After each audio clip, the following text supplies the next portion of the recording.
Les grands requins blancs, les prédateurs apex de l'océan, ont longtemps été au sommet de la chaîne alimentaire marine, commandant le respect par leur puissance et leur précision. Cependant, des rapports récents de scientifiques suggèrent que quelque chose de beaucoup plus grand pourrait chasser ces créatures redoutables. Avec des comportements inhabituels et des carcasses de requins montrant des signes d'être chassés, les chercheurs sont de plus en plus préoccupés.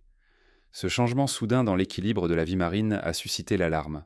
Dans cette vidéo, nous examinons ce que disent les scientifiques. Quelque chose de grand chasse actuellement les grands requins blancs et ils s'inquiètent. Numéro 5. La théorie du Mosasaurus.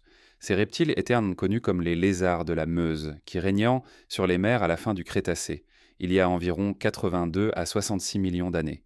Le Mosasaurus a été identifié pour la première fois lorsque des crânes ont été découverts dans une carrière de craie près de Maastricht, aux Pays-Bas. Initialement confondus avec des crocodiles ou des baleines, le naturaliste Georges Cuvier les a identifiés comme des lézards marins géants en 1808.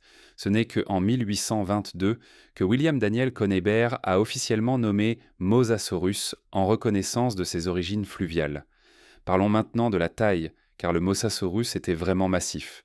Les estimations traditionnelles évaluaient la plus grande espèce, M. Hoffmanni, à 17,1 mètres, plus long qu'un bus scolaire. Cependant, des études récentes le suggèrent qu'il pourrait être un peu plus court, atteignant environ 13 mètres. Néanmoins, c'est impressionnant, et cela semble définitivement assez grand pour consommer un requin entier. Le Mosasaurus était équipé de rangées de dents acérées, conçues pour griller les échus pour trancher sa proie. Ses membres ressemblaient à des pagaies, parfaits pour naviguer dans les mers anciennes, tandis que sa queue présentait une courbure unique et une nageoire en forme de pagaie, en faisant un nageur puissant. Ces théories ensemble créent un récit fascinant sur les destins potentiels de Shark Alpha. Chaque possibilité, du mystérieux calmar géant au Mosasaurus aujourd'hui éteint, met en lumière les mystères qui se cachent dans nos océans. Alors que nous continuons à explorer ces profondeurs, qui sait ce que nous pourrions découvrir sur ces créatures incroyables et leur rôle dans les écosystèmes qu'elles habitent? L'océan reste l'une des dernières frontières sur Terre, toujours remplie de secrets attendant d'être découverts. Le Mosasaurus avait une vue exceptionnelle pour compenser son sens de l'odorat moins impressionnant, suggérant qu'il aurait pu être à sang chaud. Cependant, les choses deviennent un peu compliquées lorsque nous considérons la diversité au sein du genre Mosasaurus. Il comprenait une variété de formes, du robuste M. Hoffmanni au M. Lemonieri élancé et serpentiforme. Bien que plus de 50 espèces aient autrefois été attribuées à ce genre, des recherches récentes ont clarifié la situation, confirmant au moins 5 espèces distinctes. Le Mosasaurus n'était pas limité à une région de l'océan, c'était un véritable globe-trotter, trouvé en Amérique du Nord et du Sud, en Europe, en Afrique, en Asie occidentale et même en Antarctique. Où qu'il se déplace, le Mosasaurus se nourrissait d'un régime incluant des poissons osseux, des tortues de mer et même d'autres mosasaures. Pourtant, la vie n'était pas toujours facile pour le Mosasaurus. Il faisait face à une concurrence féroce dans son environnement marin. Comparé au Spinosaurus, qui était plus adapté à la vie sur Terre, le Mosasaurus prospérait dans les profondeurs de la mer. Ses membres puissants et sa queue lui permettaient de nager à des vitesses remarquables, lui permettant de poursuivre et de consommer des proies, y compris des grands requins blancs. Pour comprendre comment le grand requin blanc aurait pu rencontrer sa fin, il est utile d'examiner les caractéristiques uniques de ce prédateur apex. Les grands requins blancs appartiennent au genre Carcharodon, qui fait partie de la famille des Lamnidae, aux côtés d'autres requins comme les requins mako et les requins saumons. Ces requins redoutables dominent les océans. Ils habitent des eaux avec des températures variant de 12 à 24 degrés Celsius, avec des populations significatives trouvées aux États-Unis, en Afrique du Sud, au Japon et en Méditerranée. Ils ne se limitent pas aux zones côtières. Ces requins peuvent plonger jusqu'à 1200 mètres, un exploit que de nombreuses créatures marines ne peuvent pas réaliser. Des études récentes ont montré que les grands blancs peuvent rester dans l'océan ouvert pendant environ 100 jours, voyageant entre Baja California et Hawaï avant de revenir chez eux. Leurs schémas migratoires sont complexes et intrigants. Avec les populations de phoques prospérant depuis les années 1970, ces requins sont dans leur élément. Mais que mangent-ils? Et comment naviguent-ils dans ces eaux encombrées? Beaucoup de ces questions restent sans réponse et ne peuvent être abordées qu'en étudiant le grand requin blanc lui-même. Ces requins présentent des museaux coniques et lisses et une coloration tachetée distinctive. Leurs dents dentelées sont un outil redoutable pour attraper des proies. De plus, leurs yeux bleus vifs en font l'une des espèces les plus reconnaissables de l'océan. Les grands blancs peuvent atteindre des tailles impressionnantes, les femelles atteignant jusqu'à 6,1 mètres et pesant plus de 2000 kg. Cela équivaut à avoir une petite voiture nageant dans l'océan. Ils grandissent d'environ 25 cm chaque année, contribuant significativement à leur taille. De plus, la dynamique sociale parmi les grands blancs est complexe. En Afrique du Sud, par exemple, une hiérarchie existe où les requins plus grands dominent, les femelles exerçant souvent une autorité sur les mâles et les locaux revendiquant la priorité sur les nouveaux venus. Cet ordre hiérarchique joue un rôle dans leurs interactions. Lors de la chasse, ces grands blancs préfèrent éviter les confrontations directes. Ils s'engagent souvent dans des rituels et des démonstrations plutôt que dans une agressivité ouverte. Cependant, il existe des cas où un requin a été trouvé avec des marques de morsure, suggérant un coup de coude d'avertissement plutôt qu'une attaque sérieuse. Fait intéressant, des études récentes suggèrent que ces requins pourraient communiquer entre eux, partageant des informations précieuses sur les sources de nourriture ou les frontières territoriales. Ce sont aussi des créatures curieuses, explorant souvent leur environnement et voyageant parfois en groupe. Et ce n'est pas tout. Certains chercheurs croient que les grands blancs peuvent changer leur coloration en fonction de leur humeur ou de changements hormonaux, ajoutant une autre couche de mystère à leur comportement. Maintenant, plongeons dans leur régime alimentaire. Les grands requins blancs sont des mangeurs opportunistes. Leur menu comprend des poissons, des phoques et même des tortues de mer.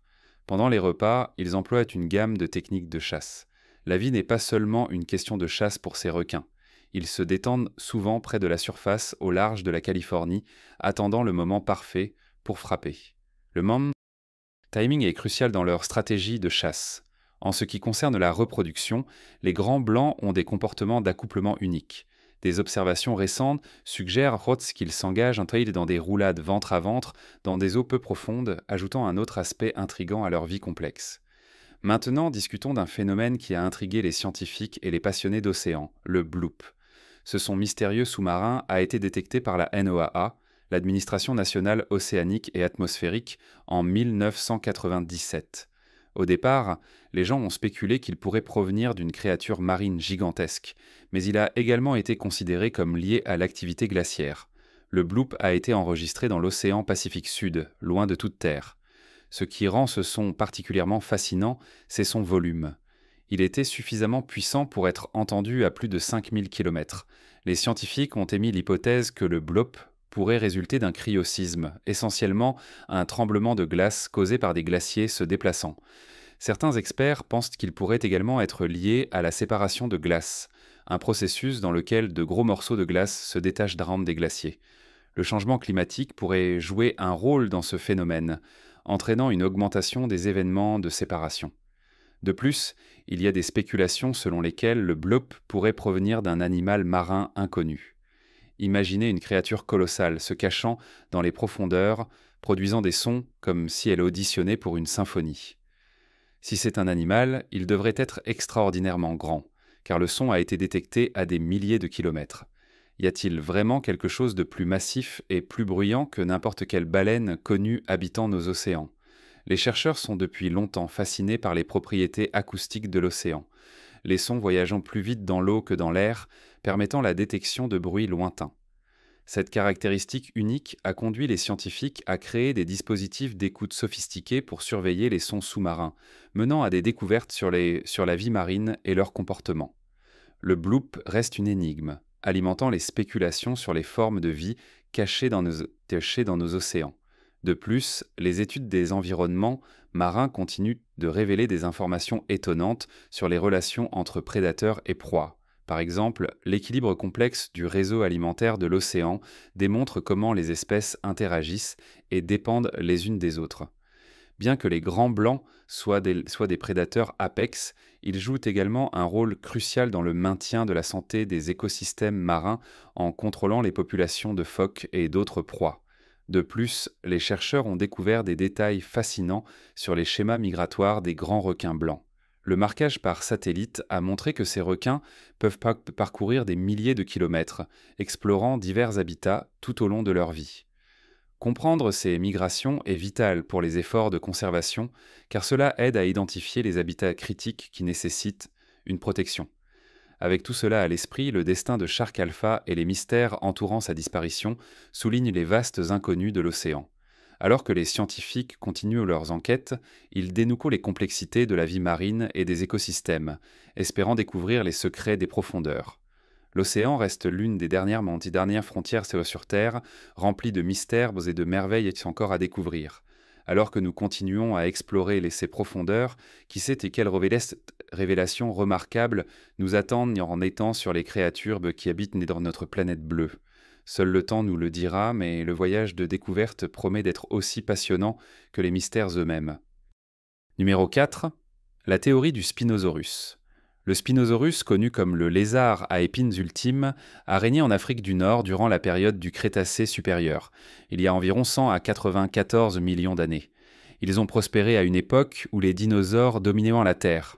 Et contrairement à d'autres dinosaures, le Spinosaurus a attiré l'attention du paléontologue allemand Ernst Stromer en 1912 lorsque des restes égyptiens ont été découverts. Il a officiellement présenté le Spinosaurus au monde en 1915. Bien que les os originaux aient été détruits pendant la Seconde Guerre mondiale, davantage de preuves fossiles ont émergé au XXIe siècle. Les scientifiques débattent encore de savoir si nous avons affaire à une seule espèce de Spinosaurus ou à deux. L'espèce principale, S. aegypticus, provient d'Égypte, tandis qu'une seconde espèce potentielle, S. morocanus, se trouve au Maroc. Il y a aussi le Sigil massasaurus que certains chercheurs pensent être une variation du Spinosaurus dans une pose légèrement différente. En parlant du Spinosaurus, nous faisons référence à un groupe de carnivores renommés, y compris T-Rex, Giganotosaurus et Carcharodontosaurus. Parmi eux, le Spinosaurus détient le titre de carnivore terrestre le plus long, des études récentes suggérant qu'il aurait pu atteindre jusqu'à 14 mètres de long et peser environ 7,4 tonnes métriques. Mais la taille seule ne capture pas la nature redoutable de la créature. Son crâne était long, bas et étroit, ressemblant à celui d'un crocodile moderne, avec des dents coniques droites prêtes à mordre dans tout ce qui lui plaisait. Ses membres antérieurs étaient également redoutables, avec des mains à 3 doigts dotées de griffes surdimensionnées. Les vertèbres allongées s'étendaient pour former une structure en forme de voile sur leur dos, que certains théorisent être destinée à la régulation de la température, tandis que d'autres suggèrent qu'elle était destinée à attirer des partenaires ou à intimider des rivaux. Ce qui est particulièrement intéressant, c'est que le Spinosaurus n'était pas strictement une créature terrestre. Des preuves suggèrent qu'il était semi-aquatique. Cette adaptation lui aurait permis de prospérer dans les deux environnements, lui donnant potentiellement un avantage dans la chasse. Ses os des jambes étaient plus denses que ceux des dinosaures typiques, offrant un meilleur contrôle dans l'eau. De plus, sa queue était probablement adaptée comme une pagaie, parfaite pour nager à travers les anciennes forêts de mangroves. Étant donné que l'on pensait que le Spinosaurus chassait des requins, il reste une possibilité alléchante que cette espèce existe encore dans l'océan, à notre insu. Cependant, étant donné que le Spinosaurus était principalement semi-aquatique, il ne pouvait probablement pas plonger aux profondeurs où Shark Alpha a péri, menant à une autre impasse. Numéro 3. La mission du sous-marin fait maison. Déterminé à résoudre le mystère, Dave, l'explorateur intrépide, a décidé de s'aventurer lui-même dans les profondeurs de l'océan. Conscient que plonger sans équipement adéquat pourrait être fatal, il a construit son propre véhicule sous-marin. Il était fait d'un cadre en métal, de pièces d'une vieille tondeuse à gazon et de 5 couches de fibres de verre. Cela semble-t-il être un sous-marin fiable ? Ce bricolage était censé le protéger des habitants les plus dangereux de l'océan. Malheureusement, il ne semblait pas tenir le coup. Dave n'était pas sûr de ce qu'il attendait en bas, mais sa curiosité l'emportait sur ses peurs. Il a rassemblé une équipe de personnes tout aussi audacieuses. Ils sont tous montés dans ce sous-marin fait maison, prêts à plonger dans l'inconnu. En quelques minutes, il est devenu évident que cette mission serait plus difficile que prévu. À seulement 21 mètres sous la surface, ils étaient entourés d'environ 40 requins baleiniers et d'un groupe d'orques. Reconnaissant le danger, ils ont dû abandonner la mission et retourner à la sécurité. Cependant, leurs efforts n'ont pas été complètement vains. Ils ont découvert que les orques et les requins baleiniers prospéraient dans cette soi-disant zone de chasse. Cela a soulevé une question importante. L'un de ces prédateurs aurait-il pu être responsable de l'incident? Le requin baleinier, également connu sous le nom de requin à dents étroites, est une espèce intrigante de requin requiem que l'on trouve dans les eaux tempérées. Son habitat s'étend sur l'Atlantique nord-est et sud-ouest, le sud de l'Afrique, le Pacifique nord-ouest et est, ainsi qu'autour de l'Australie et de la Nouvelle-Zélande, avec des observations occasionnelles dans les régions équatoriales. Ces requins habitent dans des environnements allant des rivières saumâtres et des estuaires aux baies peu profondes et aux eaux offshore de plus de 100 mètres de profondeur, atteignant des longueurs impressionnantes allant jusqu'à 3,3 mètres. Repérer un requin cuivre peut être difficile en raison de sa ressemblance avec d'autres grands requins requiem. Cependant, ses dents supérieures distinctes en forme de crochet étroit, l'absence de crête proéminente entre les nageoires dorsales et sa coloration bronze unie aident à le différencier. Mais que mangent-ils réellement? Leur régime alimentaire se compose principalement de céphalopodes, de poissons osseux et d'autres espèces cartilagineuses. Un grand requin blanc n'est en aucun cas sur leur menu. Ce sont des nageurs rapides et parfois ils chassent en groupe, notamment pendant la migration annuelle des sardines au large de l'Afrique du Sud, lorsque des millions de sardines remplissent les eaux. Maintenant, voici où cela devient fascinant. Comme de nombreux requins requiem, les requins cuivres sont vivipares, ce qui signifie qu'ils donnent naissance à des jeunes vivants. Les femelles ont généralement des portées comptent de 7 à 24 petits tous les 2 ans dans des zones de nurserie côtière après une longue période de gestation qui varie de 12 à 21 mois. Cela ne s'arrête pas là. Ces requins croissent lentement, les mâles atteignant leur maturité entre 13 et 19 ans et les femelles entre 19 et 20 ans. Malgré leur taille et leurs liens occasionnels avec des attaques de requins, les requins cuivres ne sont pas considérés comme des menaces majeures pour les humains. Ils se classent au 10e rang en termes d'attaques de requins non provoquées sur les personnes, avec seulement quelques incidents enregistrés, dont 15 étaient non fatals et infatals. À l'heure actuelle, la taille de la population de cette espèce reste inconnue et elle est déclassée comme vulnérable sur la liste rouge de l'UICN en raison de sa vulnérabilité à la surpêche. Avec leur croissance lente et leur taux de reproduction, ainsi que des déclins dans certaines zones, les requins cuivres font face à des menaces significatives. Bien que les requins baleiniers soient un homme redoutable, ils ne dépassent rarement un grand requin blanc standard, rendant peu probable qu'un d'eux ait pu abattre Shark Alpha. Bien qu'ils semblent puissants, les requins baleiniers pourraient facilement être surpassés par un grand blanc. Mais les orques présentent un défi différent. Numéro 2. La possibilité des orques. Les orques, connus pour leur coloration noire et blanche frappante, dominent les océans. Ces prédateurs apex sont également classés parmi les plus grands dauphins et appartiennent à la famille des dauphins océaniques. Avec leurs marques distinctives, les orques habitent une variété de eaux, des régions arctiques froides aux mers tropicales chaudes. Leur régime alimentaire comprend une large gamme de vies marines, des poissons aux phoques et même d'autres baleines. Non seulement ce sont des prédateurs, mais ce sont aussi des créatures très sociales. Les orques vivent en groupes familiaux soudés, partageant des techniques de chasse et des traditions vocales uniques à travers les générations. Les orques mâles peuvent atteindre des tailles massives, mesurant de 6 à 8 mètres de long et pesant plus de 6 tonnes. Elles sont connues pour leur intelligence et leur structure sociale complexe, qui varient considérablement entre les différents groupes.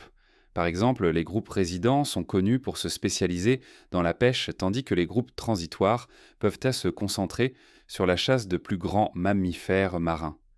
Avec tout cela à l'esprit, il devient de plus en plus plausible que les orques aient pu jouer un rôle dans le destin mystérieux de Shark Alpha, laissant les scientifiques réfléchir aux complexités de la vie marine et des relations prédateur-proie dans nos océans.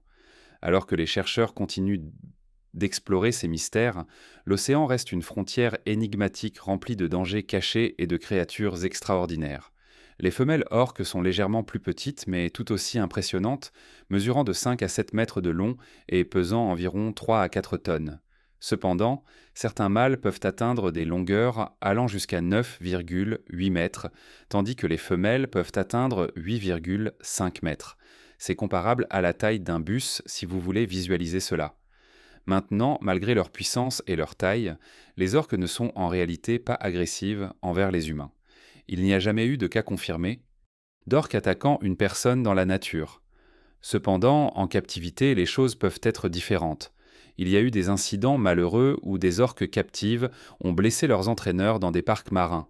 Cela indique que, bien qu'elles ne puissent pas initier des attaques dans leur habitat naturel, elles peuvent se montrer des tendances agressives sur sous stress. Ces orques sont incroyablement rapides et puissantes, capables de prendre un requin. Cependant, les données ne soutiennent pas tout à fait cette théorie. Le tag de Shark Alpha a montré qu'elle a été attaquée à une profondeur de 1900 pieds et les orques sont connus comme des chasseurs de surface, plongeant rarement aussi profondément. De plus, la température à l'intérieur du prédateur a été enregistrée à 78 degrés Fahrenheit, tandis que les orques ont une température corporelle interne similaire à celle des humains, autour de 100 degrés. Donc, si ce n'était pas une orque, alors qu'est-ce que cela aurait pu être ? Cela nous amène à notre prochaine possibilité, le calmar géant. Ces énormes céphalopodes ont fasciné les scientifiques et le public. Ils appartiennent à la famille des Architeuthidés et sont scientifiquement classés comme Architeuthis dux. Ces calmars peuvent atteindre des tailles étonnantes, les femelles mesurant entre 12 et 13 mètres et les mâles autour de 10 mètres. Malgré leur taille énorme, beaucoup de choses sur ces créatures restent un mystère. Des études génétiques suggèrent qu'il n'y a qu'une seule espèce, mais il y a des affirmations de spécimens mesurant plus de 20 mètres, bien que ces rapports manquent de validation scientifique. Les premières images de calmars géants dans leur environnement naturel ont été capturées par une équipe japonaise en 2004. Les calmars géants habitent dans tous les océans du monde, souvent trouvés près des pentes continentales et des eaux insulaires.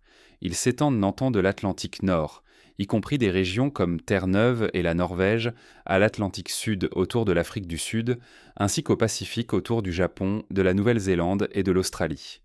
Cependant, les observations sont rares dans les régions tropicales et polaires.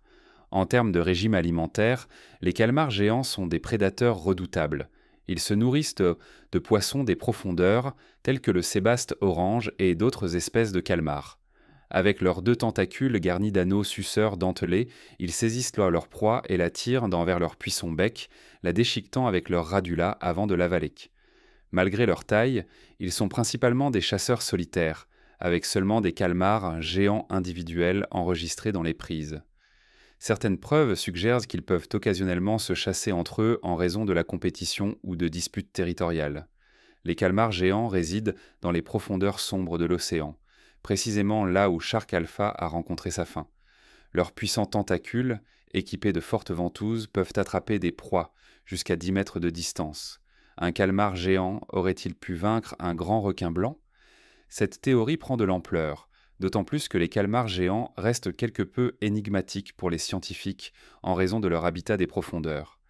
Les profondeurs de l'océan sont parmi les zones les moins explorées de notre planète, ce qui en fait un candidat idéal pour un prédateur mystérieux. Pourtant, il reste encore une possibilité que nous n'avons pas encore explorée. Historiquement, de nombreuses créatures mangeuses de requins parcouraient les océans. Pourrait-il être possible qu'un de ces êtres supposément éteints soit responsable de l'attaque ? Étant donné que 80% de l'océan reste inexploré, cette théorie n'est pas aussi farfelue qu'elle pourrait sembler. Numéro 1. La disparition du grand requin blanc. Les grands requins blancs sont souvent considérés comme les créatures les plus redoutables et létales de l'océan. Ils détiennent le titre de prédateurs apex dans les écosystèmes marins. Mais saviez-vous que même ces puissants requins ont leurs propres prédateurs ? C'est une notion surprenante. En 2003, des scientifiques australiens ont entrepris d'en apprendre davantage sur ces géants des océans. Ils ont fixé un dispositif de suivi à un grand requin blanc de 2,7 mètres pour surveiller ses mouvements. Cependant, seulement 4 mois plus tard, le dispositif de suivi a été retrouvé sur la plage sans aucun signe du requin. Que pourrait-il bien être arrivé à un prédateur aussi dominant ? Quelle force pourrait surmonter l'un des animaux les plus terrifiants de l'océan, laissant aucune preuve derrière elle ? Les théories allaient d'un mégalodon éteint depuis longtemps à un calmar colossal. N'est-ce pas intriguant ? Qu'est-ce qui aurait pu dévorer cet énorme grand requin blanc ? Le mystère a commencé en 2003, lorsque les cinéastes Dave et Janine Riggs réalisaient un documentaire sur la nature à Bremer Bay, en Australie. Tout se passait bien jusqu'à ce qu'ils se retrouvent sur la plage, confrontés à quelque chose de troublant. Dans les eaux peu profondes, plus près de la plage que d'habitude, se trouvait un groupe de grands requins blancs affamés, attirés par l'odeur des carcasses de baleines. Alors que la plupart auraient évité l'endroit, Dave y a vu une opportunité. Il a contacté une équipe de scientifiques qui ont apporté du matériel de géolocalisation. Leur objectif était de marquer les requins et de suivre leur comportement. En utilisant de longues perches avec des aiguilles spécialisées, ils ont inséré des étiquettes à la base des nageoires dorsales du requin. Le premier requin qu'ils ont marqué était une femelle de 2,7 mètres, surnommée Shark Alpha. Ils ne se doutaient pas que ce marquage déclencherait l'un des plus grands mystères de la biologie marine. Cela ne semble-t-il pas captivant ? Juste 4 mois plus tard, l'étiquette de Shark Alpha a été retrouvée, mais il n'y avait aucun signe du requin. Les chercheurs ont examiné les données et ont découvert quelque chose de remarquable. La veille de Noël, le requin nageait normalement lorsqu'il a brusquement changé de direction et a commencé une descente rapide à près de 582 mètres, bien plus profond que le comportement typique de plongée des grands blancs. Quelques instants plus tard, l'étiquette a enregistré un pic de température passant de 8 degrés à 26 degrés Fahrenheit. Que pourrait cela indiquer ? Les experts étaient stupéfaits. Ils ont conclu que Shark Alpha devait avoir été consommé par quelque chose de plus grand et de plus puissant. Pesant près d'1 tonne et exceptionnellement forte, Shark Alpha a été surpassé par une entité inconnue et entraîné dans les profondeurs. Que pensez-vous qui pourrait posséder une telle force ? Êtes-vous un amateur de requins ou les trouvez-vous terrifiants ? Devrait-on rendre nos océans plus sûrs pour que les requins y vivent ? Faites-le nous savoir dans les commentaires ci-dessous. À la prochaine fois.